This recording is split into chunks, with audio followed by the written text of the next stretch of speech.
Fala galera, beleza? Sejam bem-vindos a mais um vídeo no nosso canal. Vídeo de hoje a gente vai trocar uma ideia sobre o HGCR, o fundo de papel aí da Credit Suisse. Esse fundo, pessoal, para quem não conhece ou tem dúvidas sobre ele é um fundo com a pegada bem defensiva, mas muito defensiva, um zagueiraço de carteira. Então, já trazendo aí o propósito dele numa carteira. Um ponto sobre esse fundo, pessoal, ele é tão seguro, ele é uma pegada tão high grade, que para mim tem carteiras que ele não se encaixa. Ele não se encaixa. Por exemplo, minha carteira pessoal, ele não se encaixa, porque ele é tão defensivo que eu não tenho essa necessidade de ter um fundo tão defensivo assim, por já ter uma carteira de risco bem controlado. Então eu vejo que ele é um fundo tão seguro, de ter uma pegada tão light, que não vai ser em toda a carteira que ele vai se encaixar, que vai fazer sentido ter ele. Mas, de toda forma, é um fundo aí que, digamos, bem honesto, né? Vem entregando rendimentos crescentes aí nos últimos meses. E agora, nesse segundo semestre, a gente tem que acompanhar como é que vai ser com essa questão da inflação, que deve vir, tudo indica, né, um cenário de deflação ou inflação próxima a zero.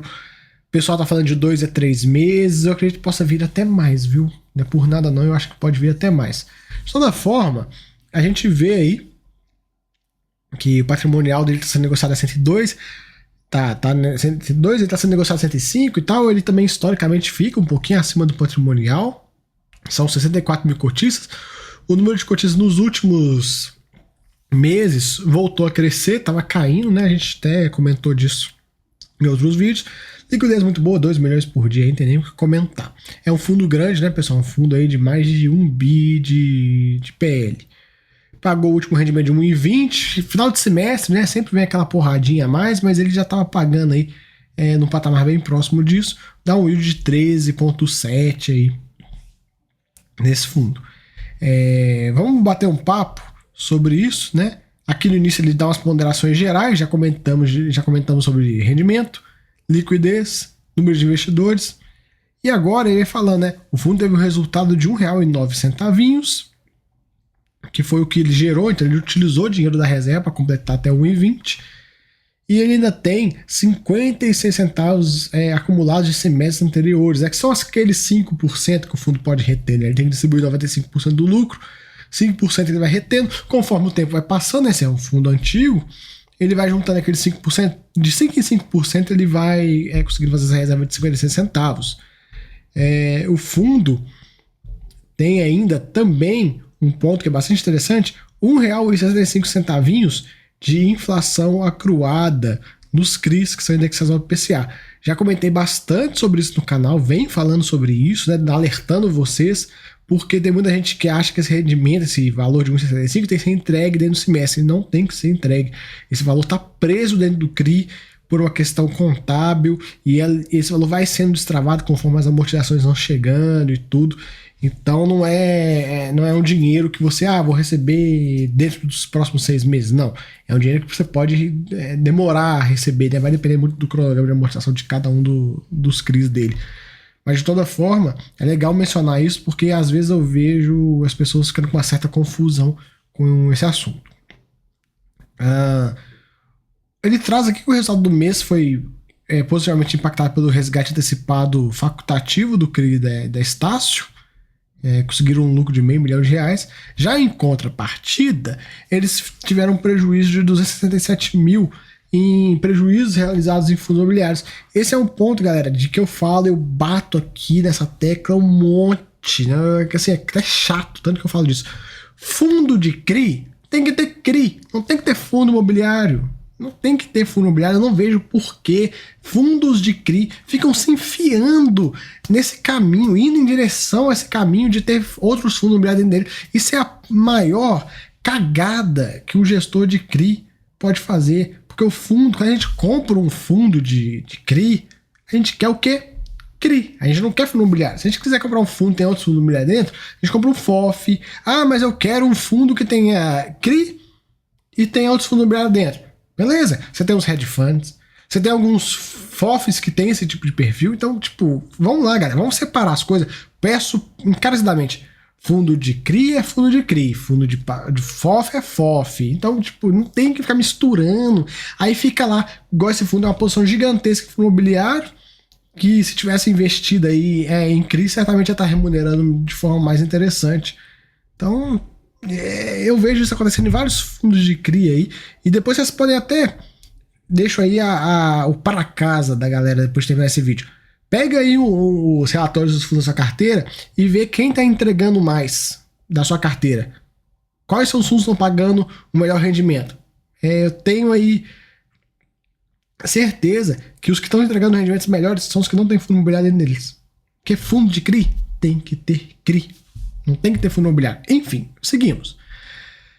A gestão já vem falando aí que essa gestão, né, da Credit Suisse, ela trabalha de forma a manter um rendimento linear no semestre inteiro. Então ela vai trabalhando no patamar de distribuição de renda, às vezes só nos últimos meses ela vinha subindo o patamar de renda e tal, mas a ideia deles é que tenha o mesmo patamar no semestre inteiro. E eles estão aí avaliando como é que eles vão fazer essa nova distribuição para o segundo semestre, até porque o fundo tinha levado o patamar de distribuição, né? Ele tinha efetuado um pagamento de 1,15 em maio, pagou 1,20 agora, e a gestão vai definir ainda qual é o novo patamar de distribuição para o segundo semestre, mesmo que tenha uma deflação aí. Então eles estão aí trazendo um cálculo ajustado aí para a gente ter uma ideia de quando é que vai ficar o rendimento desse fundo. Vamos acompanhando. Pessoal, essa questão da deflação vai pegar. Isso aí vai dar uma brochada boa nos fundos de CRI. Então a gente tem que observar, vamos ver para onde vai esse rendimento. Lembrando, a deflação que é esperada é em julho, agosto e setembro. Isso só vai impactar 2 meses depois. Então a de julho só vai impactar lá no rendimento de setembro, a de agosto, enfim, sempre 2 meses para frente, lá em outubro e tudo mais. Qual que é o ponto? Vocês viram a inflação de maio e junho, que foi, se não me engano, foi 0,5 em maio e 0,6 em junho. Foi mais ou menos esse patamar aí. Os rendimentos já vão dar uma brochada com essas duas inflações aí na conta. Imagina quando vier o cálculo de inflação, considerando uma inflação negativa ou zerada. Claro, tem fundos que tem a proteção de deflação e tal, mas como é que fica? Então eu faço essa pergunta para vocês. Fiquem de olho, momento de bastante atenção com o fundo de CRI. Tem que ter aí um estudo mais aprofundado. Aquele fundo que você sempre quis comprar e tal, e tá assim doido para comprar, às vezes você pode esperar aí que em 2 meses você vai conseguir comprar ele até abaixo do VP. Essas ponderações de estratégia, o que fazer, o que não fazer nesse momento, eu tô falando bastante lá na área de membros, viu, pessoal? Fazer meu jabá, deixa eu fazer meu jabá, hein? Tô falando bastante lá na área de membros. Lá eu posto vídeos mostrando o que eu faço e o que eu acho interessante de fazer, como fazer e tal, minha leitura do mercado. Lá eu tenho muito um bate-papo bem interessante com a galera. Enfim, vamos lá, vamos seguir. Membro, galera, membro do canal, coloquei um precinho camarada, R$5 aí por mês, tudo via YouTube, paga pelo YouTube, cartão, tudo com o Google. Tudo com o Google. Eu não tenho como interferir em nada. Então muita gente às vezes até manda mensagem: tem como eu pagar em Pix para você? Não, é tudo via YouTube. Tem que resolver aí com o Google. E o Google ainda morde uma parcela desse dinheiro, né, para fazer essa intermediação. É foda. Vamos lá. Ele coloca que o fundo tem uma parcela relevante na sua carteira exposta a operações CDI, e isso ajuda o fundo a segurar um pouco esse patamar. Nesse momento de deflação, essa parcela não vai ser impactada. A gestão, ela veio fazendo aí um trabalho bem interessante de reciclagem desses papéis. Então, lá em dezembro de 21, ela tinha uma taxa de CDI mais 2,8 e hoje tem uma taxa de CDI mais 3,5. Galera, outro ponto. Fundos indexados ao CDI que não fizeram essa reciclagem de portfólio, vocês podem pegar o e-mail e cobrar o gestor e falar: e aí, meu irmão, tu tá dormindo? Tô te pagando lá pra quê? Eu falo isso porque a gente vê, por exemplo, o SAD 11 do Santander. Cara, ele tem operação CDI mais 1%. Tá de sacanagem. Já passou da hora. Vamos, acorda. KNCR tá pagando mais, tá com taxas melhores. Pelo amor de Deus, né? E o próprio KNCR tá reciclando a carteira. Então, fundos que não estiverem fazendo esse tipo de movimento, vocês têm que cobrar, viu, pessoal? Vocês têm que cobrar porque é difícil. Fundo indexado puramente, fundo puramente CDI, já não é um produto muito chamativo, né? A gente custa achar fundo indexado no CDI, porque se eu falo fundo de CRI, não tô falando nem de Fiagro é outra conversa, mas a gente custa achar fundo indexado ao CDI, de forma pura CDI, todos pagam rendimentos bem meia boca, e se a gestão não trabalhar para reciclar essa carteira, fica difícil, né? Por isso que os fiagos vêm com uma alternativa, mas a gente tem que ir com uma certa calma neles, né? Produto novo e tal. Não dá para mergulhar de cabeça aí nessa classe, não. De toda forma, a gestão traz aqui um ponto que eles estão animados com o mercado de CRIs e eles enxergam o momento atual como propício a novos investimentos, na medida que o nível de competição está menor e as condições de operação estão mais interessantes. O que ele está falando aqui? É basicamente as operações mais high grade já estão com uma taxa um pouquinho mais alta e os fundos não estão conseguindo captar tanta grana, então para eles está ficando mais fácil de pegar mais operações. Eles têm aí na parte de originação e pipeline, um pipeline bem interessante, a gente vai conversar um pouco sobre isso. Eles trazem aqui uma nota falando que o fundo não tem alavancagem, o que é bom. Um indicador de uma possível emissão vai ser se ele vier a alavancar. Então, se esse fundo pegar e falar assim, estamos utilizando de operações compromissadas, pode saber que a emissão vai acontecer em breve. Vamos lá. Ele fez um giro grande de carteira, movimentou 143 milhões e de forma líquida foi mais 100 milhões de reais. Ele está 95,9% alocado, estava 88% lá em 88% lá em maio, e falta só 2 operações que ele deve liquidar agora em julho para ficar 100% alocado. Muito bom. Foram os recursos da última emissão, 8 novas operações, CDI mais 4,5, IPCA mais 7,30, 270 milhões de reais. Aqui vem um ponto que também nos dá uma pista de uma possível emissão. Eles têm um pipeline de 500 milhões de reais e taxas de CDI mais 4,10, foi o que eu comentei, né? As taxas estão ficando mais altas e IPCA mais 7,8. Galera, ele pode utilizar da reciclagem de portfólio para conseguir bancar esse pipeline. Ele pode utilizar de venda de fundo imobiliário que ele tem dentro dele, tem uma quantidade de uns 200 e poucos milhões de fundo imobiliário dentro dele para bancar esse pipeline, ou ele pode fazer uma emissão. Então a gente vai acompanhando aí, vai vendo qual vai ser a movimentação do fundo. Eu acredito que emissão, se ele não fizer antes da deflação, ele só vai conseguir fazer lá mais pro final do ano. Vamos ver como é que vai se comportar. Até porque esses produtos aqui, esse tipo de produto, geralmente os lucro caixa e tal, é provável que eles consigam manter um patamar de distribuição um pouquinho mais alto que a galera do lucro que apura por regime de competência, né? Então a gente tem que acompanhar. Vamos ver, esperar para ver o mercado, ver o que vai acontecer nesse momento. Enfim, vamos lá. São algumas das movimentações que ele fez. Comprou 40 milhões desse CRI Ford, taxa de CDI mais 5, taxa bem alta, né? Se tratando desse fundo aqui. Ele teve esse kit de 40 milhões desse CRI Cota, IPCA mais 7,75, e 25 milhões desse CRI do Açaí, de IPCA mais 6,75. Compraram também mais 10 milhões desse CRI GTLG, IPCA mais 5,93 no mercado secundário. Pra quê, né? Com uma taxinha tão sem vergonha nessa aqui. E aí teve o resgate do CRI da Estácio, a gente comentou. Ele comprou uma posição em Urca. Olha só, hein? A HGCR comprou Urca e ainda ainda shorteou essa posição. Então, tipo assim, bem curioso, né? Como é que a Credit Suisse utilizou aí o ágio do Urca para conseguir fazer aí um dinheirinho com essa operação. Vamos lá. Vendeu também 4 milhões de fundos imobiliários aí, prejuízo de 267 mil reais. Aqui a DR dele, o ponto principal é o resultado contra o que foi distribuído, né? O fundo gerou 1,9, distribuiu 1,20. Nos últimos meses, olha como ele vinha gerando abaixo. Maio gerou abaixo, lá em abril gerou bem acima. Março, 1,14, 1,5, conseguiu uma reservinha. Fevereiro, idem. Janeiro, idem. Então ele conseguiu ir aumentando. A gente vê aqui, ó, no saldo do resultado acumulado, 6777, 8493, 6756. Então ele tem aí uma gordura para trabalhar nesse segundo semestre. Vamos ver aí o que vai acontecer. Galera, eu não consigo trazer uma previsão de rendimento para esse fundo. É muito difícil trazer uma previsão dessa. até porque a DRE não ajuda, não tem que sim, receita CRI, tinha que ter receita CRI, juros, correção monetária, aí a gente ia conseguir aferir um pouco o cálculo, deixar um pouco mais fino, mas é meio difícil de fazer esse tipo de cálculo. Mas se ele conseguir manter aí R$ 1 de rendimento, para mim vai estar bem aceitável nesse momento. Vamos acompanhando. Rendimento dele desde o início, né? O fundo lá de abril de 2010, bem antigão.